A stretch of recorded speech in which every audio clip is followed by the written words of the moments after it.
अल्हम्दुलिल्लाह वहदा वस्सलातु वस्सलाम अला मन ला नबी अबादा अम्मा बाद। नाज़रीन किराम, इस्लाम अल्लाह रब्बुल आलमीन का आसान दीन है। वो किसी इंसान को ऐसे अमल और इबादत का मुकल्लफ नहीं करता है जो उसकी ताकत से बाहर हो। इसी तरह से इंसान के लिए नफली इबादत करने के कुछ औक़ात मुतय्यन किए हैं जिनमें वो ताज़ा दम होकर के अल्लाह की इबादत और बंदगी कर सकता है और इबादत की लज्जत महसूस कर सकता है।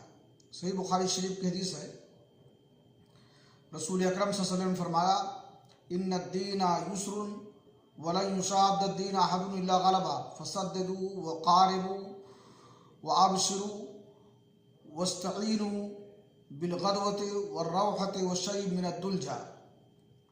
बेशक अल्लाह रब्बुल आलमीन का दीन आसान है और कोई दीन में अगर बेजा सख्ती करेगा तो अल्लाह का दीन उस पर गालिब आ जाएगा, यानी वो शख्स मगलूब हो जाएगा और मगलूब होकर के अल्लाह की इबादत बंदगी करना तर्क कर देगा।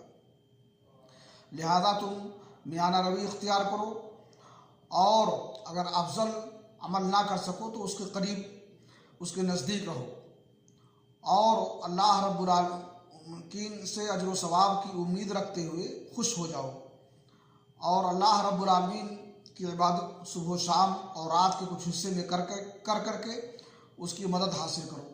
अल्लाह रब्बुल आलमीन से दुआ है कि अल्लाह ताला हमें तौफीक बख्शे कि हम उसकी इबादत और बंदगी करें और इसमें बेजा सख्ती ना करें।